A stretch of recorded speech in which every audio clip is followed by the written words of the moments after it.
Assalamualaikum warahmatullahi wabarakatuh. Salam sejahtera. Perkenalkan, kami dari kelompok 1 yang terdiri dari Lili Aulia Fitri, Siti Nurhayati, Dewi Retnosari, Musyarofah, dan Hapipah Anida Putri. Materi yang akan kami sajikan yaitu mengenai tindak tutur dan situasi tutur. Presentasi ini kami ajukan untuk memenuhi tugas mata kuliah pragmatik yang diampu oleh Bapak Dosen Irwan Siagian MPD. Pembahasan materi mengenai tindak tutur dan situasi tutur terdiri dari yang pertama, hakikat tindak tutur. Kedua, jenis-jenis tindak tutur. Ketiga, peristiwa tutur.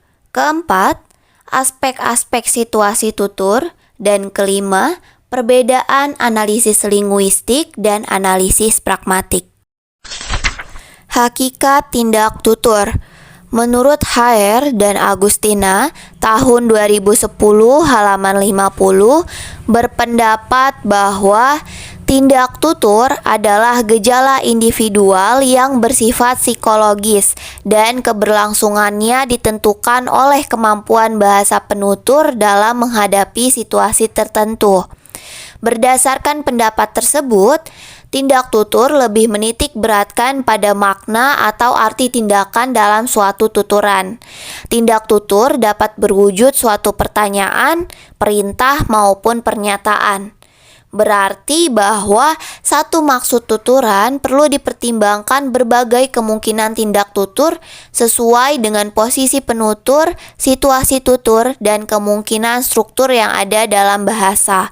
Contoh, jika lawan tutur adalah siswa, maka guru akan berkata, "Buka pintu itu." Namun, jika lawan tuturnya adalah rekan guru, maka guru akan berkata, "Tolong Pak, pintu itu dibuka sedikit." Atau akan berkata, "Mungkin akan lebih segar kalau pintu dibuka, Pak." Dari tindak tutur yang diuraikan tersebut menggambarkan seseorang guru mempunyai satu maksud agar kipas angin dihidupkan karena ia merasa panas.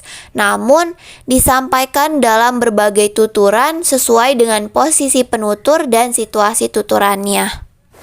Menurut Hermaji tahun 2013 berpendapat bahwa tindak tutur adalah tindak untuk mengucapkan dan mengujarkan sesuatu. Tindak tutur merupakan satuan komunikasi linguistik yang bersifat sentral dalam pragmatik. Berdasarkan penjelasan tersebut, tindak tutur adalah hal-hal yang dikatakan atau ditulis atau dipikirkan atau dilakukan oleh seseorang. Tindak tutur penting dalam pragmatik karena membantu kita mengkomunikasikan ide-ide kita. Contoh, A berkata, "Maaf saya terlambat datang." Lalu B menjawab, "Tidak apa-apa, kuliah baru saja dimulai." Contoh tersebut merupakan contoh dari adanya tindak tutur atau interaksi komunikasi antara penutur dan lawan tuturnya. Dan contoh tersebut merupakan tindak tutur penerimaan dari lawan tuturnya. Menurut Arifiani tahun 2016 berpendapat bahwa tindak tutur adalah perilaku berbahasa seseorang yang berupa ujaran dalam sebuah peristiwa tutur. Berdasarkan penjelasan tersebut, tindak tutur adalah cara seseorang menggunakan bahasa dalam peristiwa tutur. Contoh, dengan berat hati saudara tidak bisa ikut ujian susulan. Contoh tersebut merupakan tindak tutur penolakan yang diujarkan seseorang dengan bahasa yang sopan. Berdasarkan pendapat-pendapat tersebut, dapat disimpulkan bahwa tindak tutur penting dalam pragmatik karena membantu seseorang mengkomunikasikan ide-idenya. Tindak tutur adalah cara tertentu seseorang menggunakan bahasa dalam peristiwa tutur. Tindak tutur dapat berupa pertanyaan, perintah, atau pernyataan. Artinya, satu maksud tuturan perlu mempertimbangkan berbagai kemungkinan tindak tutur sesuai dengan posisi penutur, situasi tuturan, dan kemungkinan struktur yang ada dalam bahasa tersebut. Jenis-jenis tindak tutur. Menurut HR dan Agustina tahun 2010 halaman 27 berpendapat bahwa dalam mengkaji tindak tutur secara pragmatik dirumuskan dalam 3 jenis tindak tutur, yaitu terdiri dari yang pertama, tindak tutur lokusi, yang kedua, tindak tutur ilokusi, dan yang ketiga, tindak tutur perlokusi. Tindak tutur lokusi. Cair dan Agustina tahun 2010 pada halaman 53 berpendapat, tindak lokusi adalah tindak tutur yang menyatakan sesuatu dalam arti berkata atau tindak tutur dalam bentuk kalimat yang bermakna dan dapat dipahami. Uraian di atas dapat disimpulkan bahwa tindak tutur lokusi adalah tindak tutur yang berfungsi untuk menyatakan atau menginformasikan sesuatu, yaitu mengucapkan sesuatu dengan makna kata dan makna kalimat sesuai dengan makna kata itu sendiri kepada mitra tutur. Contoh, Indonesia Raya merupakan lagu kebangsaan Republik Indonesia. Kalimat tersebut merupakan kalimat yang menginformasikan bahwa Indonesia Raya merupakan lagu kebangsaan negara Republik Indonesia. Jenis-jenis tindak tutur lokusi. Fitria dan Fitriani tahun 2017 halaman 53 berpendapat, jenis tindak tutur lokusi dibagi menjadi 3. Yang pertama, tindak tutur deklaratif atau pernyataan. Yang kedua, tindak tutur interrogatif atau pertanyaan. Ketiga, tindak tutur imperatif atau perintah. 1. Tindak tutur lokusi deklaratif atau pernyataan. Anggraini pada tahun 2020 berpendapat, kalimat deklaratif pada umumnya digunakan pembicara untuk membuat pernyataan kepada pendengar. Berdasarkan penjelasan di atas, tindak tutur deklaratif merupakan tindak tutur yang bertujuan untuk menyampaikan suatu hal yang bersifat informasi. Tindak tutur ini tidak mengharapkan balasan dari mitra tutur. Contoh, dalam 1 tahun ada 12 bulan. Kalimat di atas merupakan kalimat yang mengandung makna deklaratif berupa memberikan informasi kepada mitra tutur. 2. Tindak tutur lokusi interrogatif atau pertanyaan. Cair dan Agustina tahun 2010 berpendapat, tindak tutur interrogatif adalah bentuk pertanyaan berfungsi untuk menanyakan sesuatu sehingga pendengar diharapkan memberikan jawaban atas pertanyaan yang diajukan oleh penutur. Berdasarkan penjelasan di atas, tindak tutur interrogatif merupakan bentuk tuturan yang bertujuan untuk memberikan pertanyaan kepada mitra tutur. Kalimat interrogatif harus disertai dengan tanda tanya dan meminta jawaban dari mitra tutur. Contoh, siapa yang menaruh bunga di atas meja? Kalimat tersebut menggunakan tanda tanya yang bermaksud memberikan pertanyaan kepada mitra tutur dan mengharapkan balasan dari mitra tutur. 3. Tindak tutur lokusi imperatif atau perintah. Rahmat 2021 berpendapat, tindak tutur imperatif merupakan kalimat yang diujarkan penutur untuk menyuruh mitra tutur agar melakukan sesuatu. Berdasarkan penjelasan di atas, lokusi imperatif merupakan tindak tutur yang bertujuan untuk memberikan perintah kepada mitra tutur. Contoh, anak-anak mohon jangan berisik. Kalimat tersebut merupakan tindak tutur imperatif yang sangat jelas tujuannya, yaitu penutur memerintah mitra tutur untuk tidak berisik. Tindak tutur ilokusi. Tindak tutur ilokusi memiliki fungsi dan tujuan untuk memberikan sebuah pengaruh kepada lawan tutur ketika akan melakukan komunikasi dengan si penutur. Tindak tutur ilokusi adalah tindak tutur yang diberitahukan oleh si penutur, biasanya berupa peringatan, sambutan, dan janji. Menurut Frandika dan Idawati, tahun 2022 halaman 65-67. Tindak tutur ilokusi adalah tindakan komunikasi yang membantu mempengaruhi pendengar. Tindakan ini biasanya ditandai oleh pembicara dengan salam, peringatan, dan janji. Contoh, rambutmu sudah panjang. Contoh tersebut jika dituturkan oleh seorang pria kepada pacarnya akan dimaksudkan untuk mengungkapkan kekagumannya padanya. Namun, jika dituturkan ketika seorang ibu berbicara kepada anak laki-laki, tuturan tersebut dimaksudkan untuk memerintahkan memotong rambut. Jenis-jenis tindak tutur ilokusi. Terdapat 5 jenis menurut NISA tahun 2021. Yang pertama, tindak tutur asertif. Yang kedua, tindak tutur direktif. Yang ketiga, tindak tutur komisif. Keempat, tindak tutur ekspresif. Kelima, tindak tutur deklaratif. Tindak tutur ilokusi asertif merupakan tindak tutur yang mengikat penuturnya pada kebenaran dari apa yang dituturkan. Tindak tutur ini disampaikan dengan tujuan untuk mengatakan, menurut Kentari DKK tahun 2016.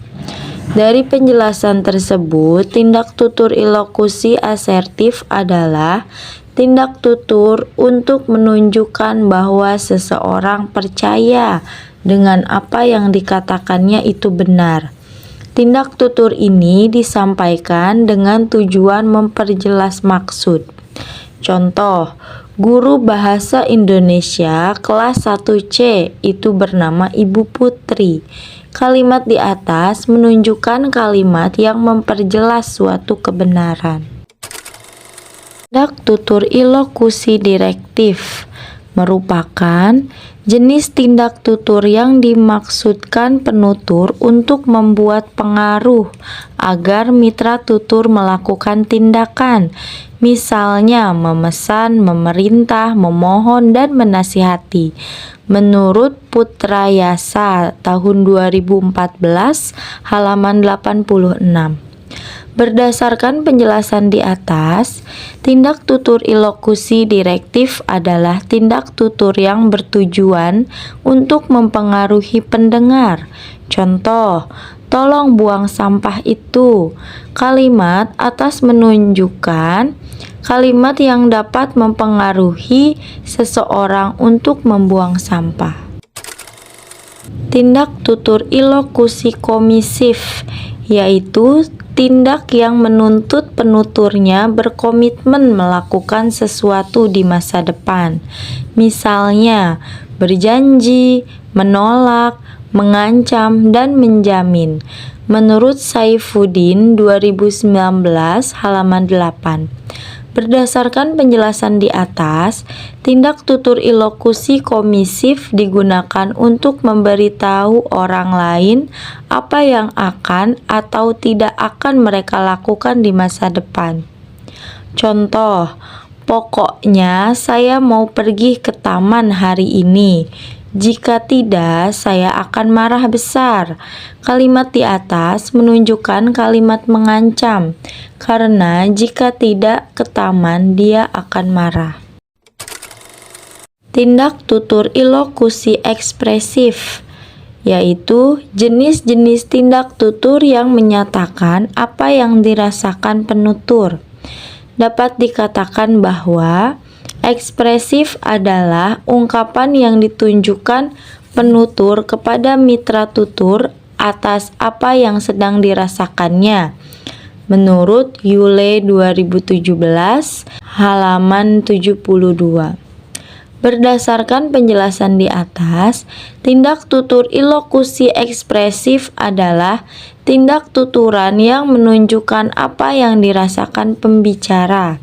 Contoh, penutur sedang datang ke wisuda dengan rasa bahagia. Dari contoh tersebut, menunjukkan penutur akan mengucapkan selamat sebagai ungkapan atas kebahagiaan yang dirasakannya.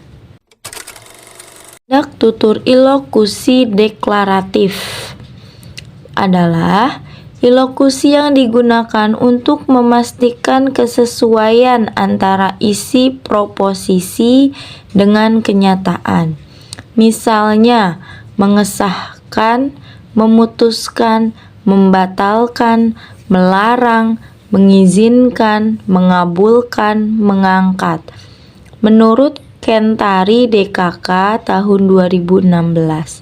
Berdasarkan penjelasan tersebut, tindak tutur ilokusi deklaratif adalah tindak tutur yang memastikan bahwa apa yang dikatakan itu benar dan sesuai dengan apa yang terjadi di dunia nyata. Contoh, kakakku melarang aku pergi ke bioskop karena itu hanya akan membuang-buang uang. Kalimat di atas menunjukkan kalimat melarang dengan cara menjelaskan kenyataan yang sebenarnya. C. Tindak tutur perlokusi. Tindak tutur perlokusi adalah tindak tutur yang berkenaan dengan adanya ucapan orang lain sehubung dengan sikap dan perilaku non-linguistik dari orang lain. Cair dan Agustin, tahun 2010, halaman 53. Maksud ungkapan tersebut merupakan tindak tutur perlokusi lebih kepada makna seperti yang diinginkan oleh si penutur. Jika makna tersebut tidak sesuai dengan yang diinginkan, maka petutur akan mengalami efek atau reaksi. Contoh, sidang dibuka. Contoh tersebut secara lokusi menyampaikan kepada mitra tutur bahwa sidang telah dibuka. Sedangkan secara ilokusi menginformasikan kepada mitra tutur bahwa sidang akan dimulai dan penutur mengharapkan mitra tutur untuk diam. Adapun efek yang diinginkan oleh penutur yaitu mitra tutur dapat melaksanakan apa yang dikehendaki oleh penutur yaitu penutur diam dan mengikuti sidang sedang tertib. Jenis tindak tutur perlokusi. Jenis tindak tutur perlokusi dibagi menjadi 5. Musafir 2015.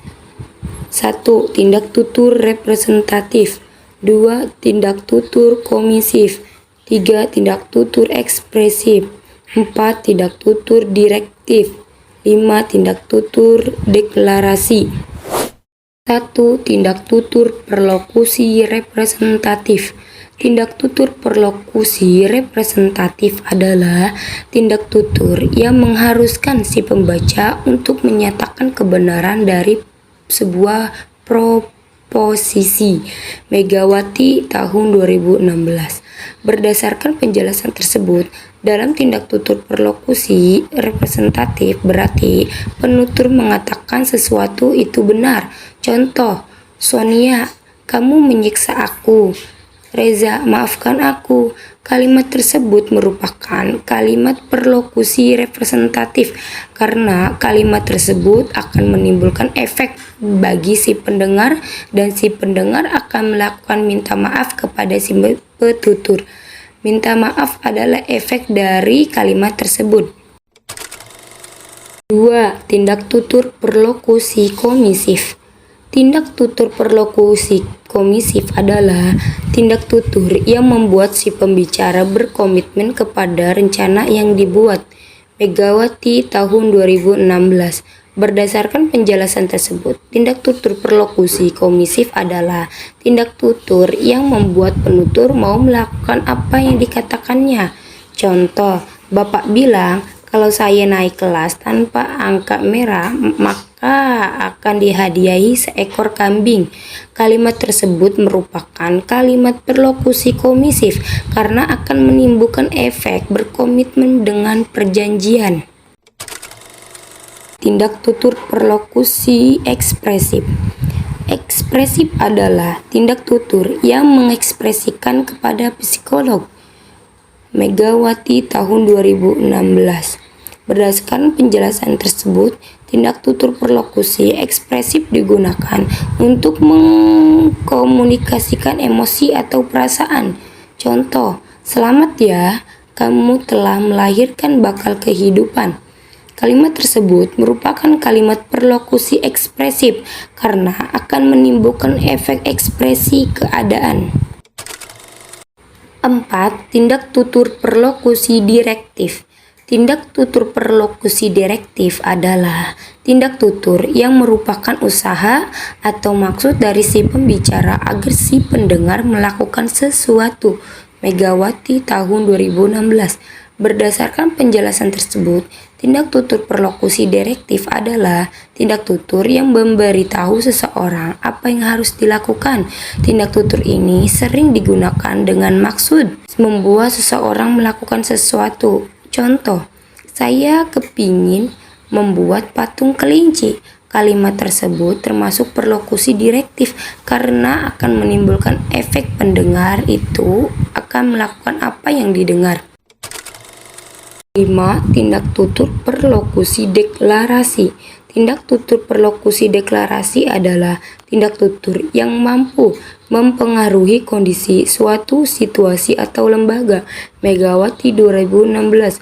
Berdasarkan penjelasan tersebut, tindak tutur perlokusi deklarasi adalah tindak tutur ketika seseorang membuat pernyataan yang dapat mengubah keadaan di lingkungan mereka. Contoh, pada usia 9 tahun, ibu memberi saja seekor ayam petelur sebagai hadiah ulang tahunku. Kalimat tersebut merupakan kalimat perlokusi deklarasi karena akan menimbulkan efek memengaruhi kondisi situasi. 3. Peristiwa tutur. Cair dan Agustina tahun 2010 halaman 47 berpendapat peristiwa tutur adalah terjadinya atau berlangsungnya interaksi linguistik dalam satu bentuk ujaran atau lebih yang melibatkan dua orang, yaitu penutur dan mitra tutur, dengan satu pokok tuturan di dalam waktu, tempat, dan situasi tertentu. Berdasarkan penjelasan di atas, peristiwa tutur merupakan serangkaian interaksi yang berupa ujaran antara penutur dan lawan tutur pada saat waktu, tempat, dan situasi tertentu.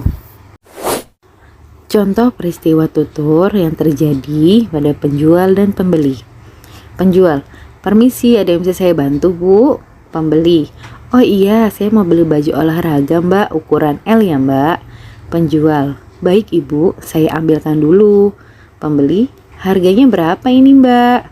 Penjual, 80.000 saja, Bu. Pembeli, oke, saya mau ya, Mbak, tolong dibungkus ya, ini uangnya. Penjual, baik Ibu, terima kasih, Bu. Dari contoh tersebut dapat dikatakan penjual dan pembeli sedang melakukan peristiwa tutur karena penjual dan pembeli melakukan interaksi di sebuah toko dan melakukan transaksi jual beli. Aspek-aspek situasi tutur. Menurut Mamentu dan kawan-kawan, tahun 2022 berpendapat bahwa suatu peristiwa tutur harus memenuhi 8 komponen yang bila huruf-huruf pertamanya dirangkaikan akan menjadi akronim speaking, yaitu setting and scenes, participant, ends, purpose and goal, exequence, key, tone or spirit of act, instrumentalities, norm of interaction and interpretation, and genre. A. Setting dan scan. Setting berkaitan dengan waktu dan tempat tutur berlangsung, sedangkan scan mengacu pada situasi tempat dan waktu atau situasi psikologis pembicara. Perbedaan variasi bahasa dalam tuturan disebabkan oleh waktu, tempat, dan situasi tuturan yang berbeda. Mamentu dan kawan-kawan tahun 2022. Berdasarkan penjelasan tersebut, berarti bahwa setting merujuk pada tempat berlangsungnya peristiwa tutur, sedangkan scan merujuk pada situasi peristiwa tutur. Perbedaan variasi bahwa tuturan dapat disebabkan oleh waktu, tempat, dan situasi tutur yang beda. Contoh, seorang pedagang di sebuah pasar, seorang pedagang akan berubah dari cara bertutur yang ramah menjadi sangat ketus terhadap calon pembeli karena mungkin dia sangat lamban dan terbelit dalam menawar. Contoh tersebut menggambarkan seorang penutur beralih dari bahasa yang satu ke dalam bahasa yang lain dalam suasana tertentu di tempat atau setting yang sama. Partisipan atau partisipan, pihak-pihak yang terlibat dalam pertuturan bisa pembicara dan pendengar, penyapa dan pesapa, atau pengirim atau penerima pesan. Di sini, status sosial partisipan sangat menentukan ragam bahasa yang digunakan. Menurut Mamentu DKK tahun 2022. Berdasarkan penjelasan tersebut, berarti orang-orang yang terlibat dalam percakapan dapat menjadi pembicara dan pendengar, atau pengirim dan penerima. Status sosial partisipan mempengaruhi bahasa yang digunakan. Contoh, pembeli, harganya berapa ini Mbak? Penjual, 80.000 saja Bu. Dari contoh tersebut dapat diketahui bahwa pembeli merupakan penutur dan penjual merupakan mitra tutur. N atau tujuan. N merujuk pada maksud dan tujuan pertuturan. Menurut Mamentu DKK tahun 2022. Berdasarkan penjelasan tersebut, berarti bahwa tujuan dari sebuah ujaran adalah untuk mencapai suatu kesimpulan. Contoh, peristiwa tutur terjadi di ruang kuliah linguistik. Dosen yang cantik berusaha menjelaskan materi kuliah agar dapat dipahami mahasiswanya. Namun di antara para mahasiswa itu, ada yang datang hanya untuk memandang wajah dosen yang cantik itu. Dari contoh tersebut terdapat perbedaan tujuan pertuturan antara dosen yang cantik dan mahasiswanya. D. Exequence atau bentuk dan isi ujaran. Menurut Mamentu dan kawan-kawan tahun 2022, exequence mengacu pada bentuk dan isi ujaran. Bentuk ujaran mengacu pada kata-kata yang digunakan, bagaimana penggunaannya, dan hubungan antara apa yang dikatakan dengan topik pembicaraan. Bentuk ujaran dalam kuliah umum, dalam percakapan biasa, dan dalam pesta pasti memiliki perbedaan. Begitu juga dengan isi yang dibicarakan. Berdasarkan penjelasan tersebut, berarti bahwa bentuk dan isi pembicaraan mengacu pada cara seseorang berbicara, termasuk jenis kata yang digunakan dan hubungan antara apa yang dikatakan dan topik pembicaraan. Bentuk-bentuk tuturan yang digunakan dalam kuliah umum, dalam percakapan biasa, dan di pesta, semuanya akan berbeda. Hal yang sama berlaku juga untuk isi ujaran. Berikut ada contoh. Berdirinya saya di sini sebagai pembina upacara di hari Senin yang cerah ini. Saya ingin menyampaikan pentingnya menjaga kebersihan kepada para siswa yang saya banggakan. Allah Subhanahu wa Ta'ala sangat mencintai orang yang bersih dan suka membersihkan segala sesuatu yang ada padanya. Jadi, marilah kita mulai menjaga kebersihan demi terciptanya keselamatan dan kebaikan untuk diri kita maupun orang lain. Pada contoh di atas, terlihat bahwa pembina upacara melakukan bentuk ujaran yang dikaitkan dengan topik pembicaraan yang berisi tentang pentingnya menjaga kebersihan yang dilakukan pada saat upacara rutin hari Senin di sekolah. K, yaitu cara atau nada. Menurut Mamentu dan kawan-kawan tahun 2002, K mengacu pada nada, cara, dan semangat suatu pesan disampaikan dengan senang hati, dengan serius, dengan singkat, dengan sombong, dengan mengejek, dan sebagainya. Hal ini dapat juga ditunjukkan dengan gerak tubuh dan isyarat. Berdasarkan penjelasan tersebut, berarti bahwa nada ujaran dapat ditentukan dari cara penyampaiannya. seperti dengan cara yang bahagia atau serius. Tuturan juga bisa ditunjukkan dengan gerak tubuh dan gerak anggota lainnya. Seperti contoh di bawah ini. Bagas, aku udah bilang aku nggak suka kamu nari. Tapi ngapain kamu lagi kesini lagi, ha? Indah menjawab, karena aku mastiin kamu kesini. Dari contoh tersebut, cara atau nada pembicaraan yang digunakan Bagas pada contoh di atas berupa tidak santai, yaitu bernada tinggi. Instrumentalities atau ragam bahasa. Menurut Mamento dan kawan-kawan tahun 2022 berpendapat bahwa instrumentalities mengacu pada jalur bahasa yang digunakan, seperti jalur lisan tertulis melalui telegraf atau telepon.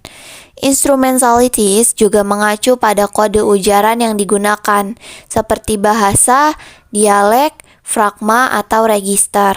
Berdasarkan penjelasan tersebut, instrumentalitas adalah berbagai cara bahasa yang dapat digunakan, termasuk bahasa lisan, bahasa tertulis, komunikasi telepon, dan dialek yang berbeda. Instrumentalitas juga mengacu pada cara khusus suatu bahasa diucapkan, seperti bahasa standar, dialek, atau register. Contoh, Bagas berkata, "Emang kamu bisa apa dengan nari kayak gini? Sekarang kamu lihat, pas-pasan gini gak ada apa-apanya." Sita menjawab, "Ngapain pakai bawa-bawa penghasilan keluarga segala? Woi, sombong banget loh." Dari contoh tersebut, jalur bahasa yang digunakan adalah jalur lisan dengan ragam bahasa tidak resmi. Norm of Interaction and Interpretation. Menurut Mamento dan kawan-kawan tahun 2022 berpendapat bahwa Norm of Interaction and Interpretation mengacu pada norma atau aturan dalam berinteraksi, misalnya yang berhubungan dengan cara berinterupsi, bertanya, dan sebagainya.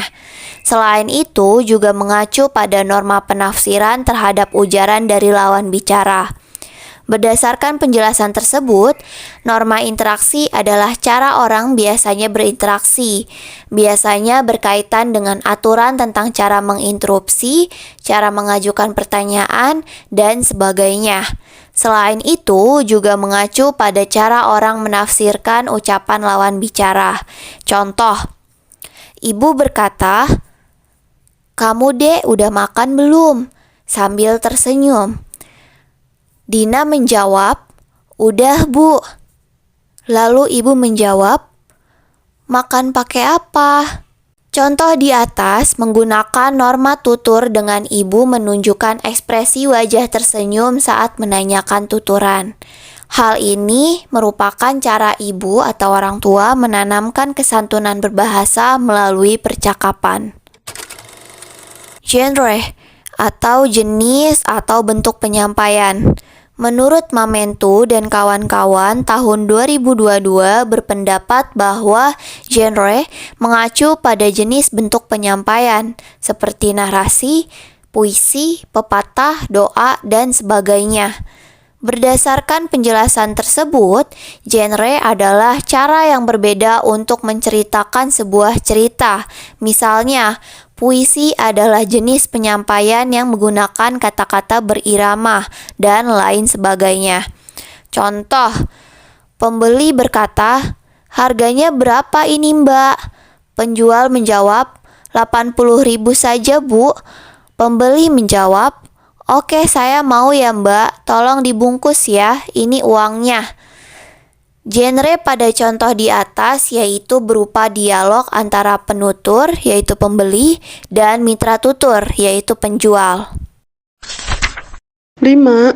Perbedaan analisis linguistik dan analisis pragmatik. A. Analisis linguistik. Menurut Danawati dan kawan-kawan tahun 2017 mengatakan arti linguistik adalah ilmu bahasa atau metode mempelajari bahasa.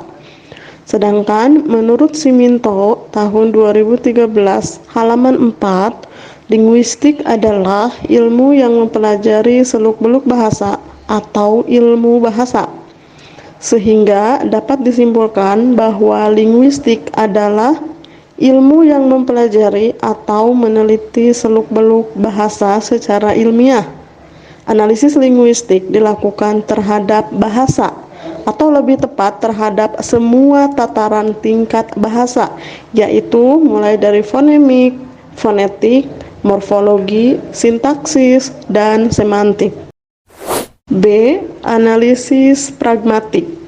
Menurut Harahap tahun 2018, pragmatik dapat dikatakan sejajar dengan semantik. Namun, kedua ilmu tersebut memiliki perbedaan mendasar. Harahap tahun 2018 juga mengatakan semantik memperlakukan makna sebagai suatu hubungan yang melibatkan dua sisi, di mana makna diartikan semata-mata sebagai ciri-ciri ungkapan dalam suatu bahasa tertentu, terpisah dari penutur, petutur, dan situasinya. Sedangkan pragmatik memperlakukan makna sebagai suatu hubungan yang melibatkan tiga segi, yang dimana makna didefinisikan dalam hubungannya dengan penutur. Sehingga yang menjadi pusat kajian pragmatik adalah maksud pembicara yang secara tersurat atau tersirat di balik tuturan yang dianalisis. Berikut ada contoh analisis linguistik dan analisis pragmatik. A. Berkata, tas ini dijual atau tidak? B. Menjawab, dijual. Yang pertama, menurut hasil analisis linguistik struktural adalah sebagai berikut. Kalimat dijual adalah kalimat deklaratif. Hal itu terjadi karena kalimat itu berisi pernyataan. Selain merupakan kalimat berita, kalimat dijual juga merupakan kalimat pasif dari kalimat menjual.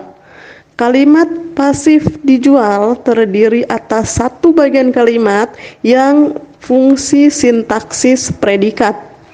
Atas dasar kategorinya, predikat kalimat itu verbal. Karena predikatnya verbal, kalimat itu tergolong kalimat verbal. Verba dijual terdiri atas kata di dan jual, di mana di merupakan awalan dan jual merupakan kata dasar yang berupa verba. Lalu, apakah hasil analisis linguistik struktural itu sampai pada pesan yang disampaikan penutur dengan tuturan dijual itu?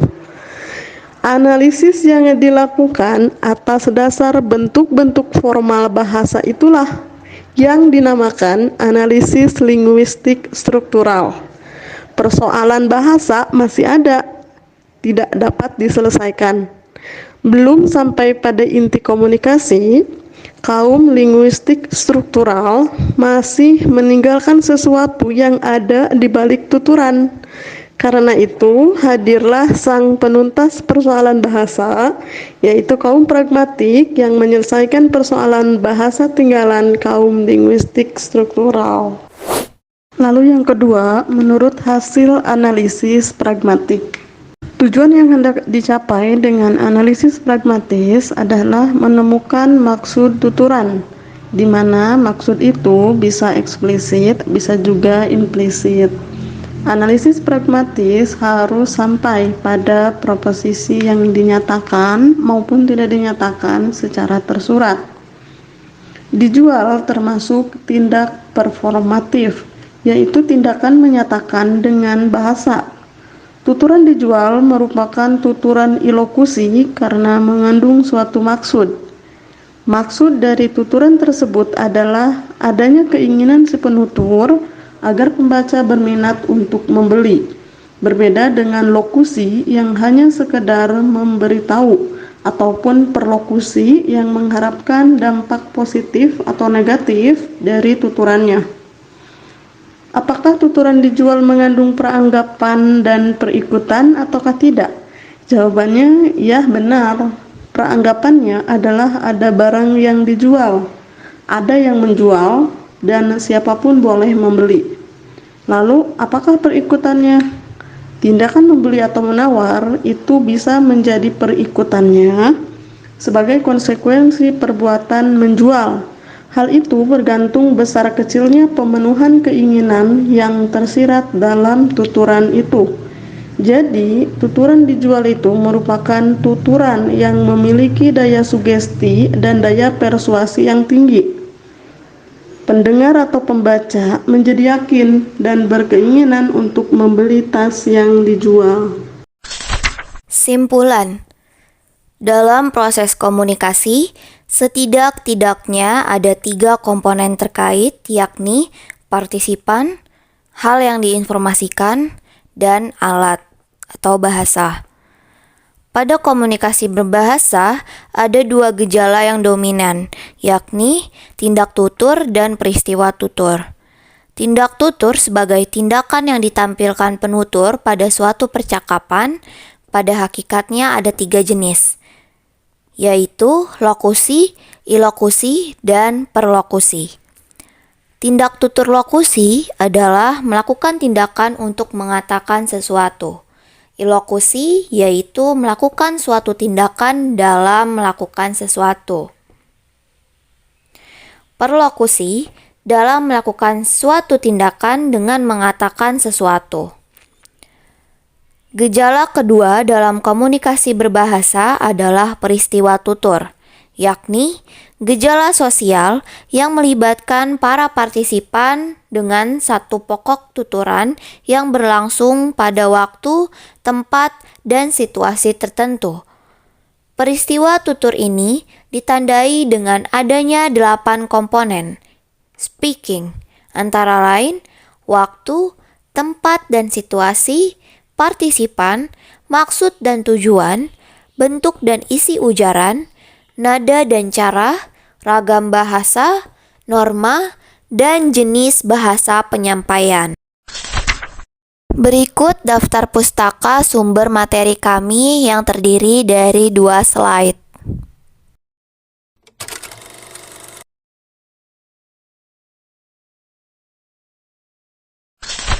Sekian presentasi dari kami. Mohon maaf apabila ada salah kata. Atas perhatiannya, kami kelompok 1 mengucapkan terima kasih. Wassalamualaikum warahmatullahi wabarakatuh.